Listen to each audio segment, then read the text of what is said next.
Welcome to your Daily 5 for Wednesday, July 30th, 2025.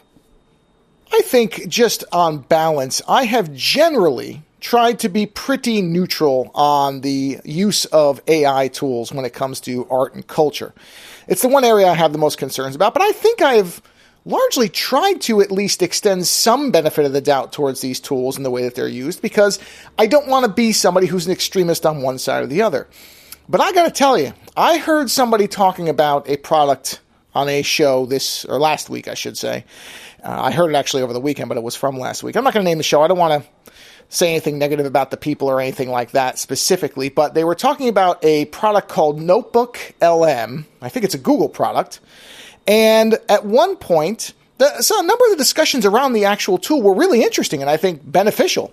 But then they were talking about how this tool could summarize and interpret the works of Shakespeare so that students could be exposed to it as opposed to actually reading it or doing a play or ingesting it in its natural form, the way it was written. And I have to tell you, that was probably one of my most negative reactions to what these tools are that I can think of in recent memory. Because the idea of listening, and at one point they were talking about having it be a podcastized version with artificial voices, of course, that would try to interpret and explain the themes to potentially younger students. And I thought, that is so savagely wrong that it is astonishing to me that people don't see what's wrong with that. The idea that a machine, which has no basis, no internal ability to contextualize, to interpret, to judge a work against real-world experience or lived experience, to deliver that version of it to students is almost offensive to me. It really got a visceral reaction. And I'm going to say up front, I don't particularly like Shakespeare. I don't. I have no love for the Bard.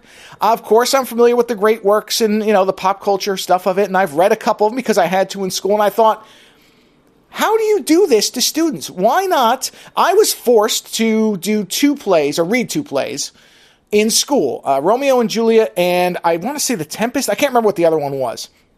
And look, I didn't like it. It wasn't really fun, but I got exposed to the work as it was written, or at least, more or less written. Obviously, you have to correct some things from Old English. But we had to interface with the material as it, by and large, was, to experience it directly. The idea that somebody would play that as a podcast that a machine tried to summarize is just, where is the actual learning from that? Where is the ability to critique the work? Where is the ability to challenge what somebody's themes or interpretation of themes are? Some of what makes experiencing great art wonderful is, especially if it has been largely accepted as this, or this, is for a new voice to come along and say, no, I don't think it's about that at all. And in fact, if that's how you see it, you're perverting the idea. Or is there a way to see this in a different light? Machine's not going to do that, because a machine's not going to feel the resistance to something simply because they don't like how they respond to it. It's just going to summarize it. It's not going to be able to apply any type of human interpretation to it.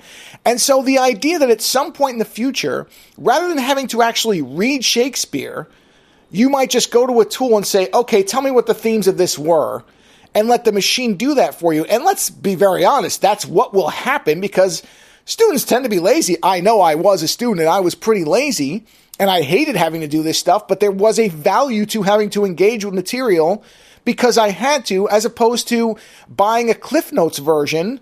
And that's even still better because at least a person wrote it. This really bothers me. I have to say, this is probably the first time I have had, well, I shouldn't say it's the first time, but this is probably the most recent thing that's happened that really got a visceral reaction out of me that I really actually felt some type of anger about, because I felt like this was such an insult to the original author. And again, I don't like Shakespeare particularly. I really don't.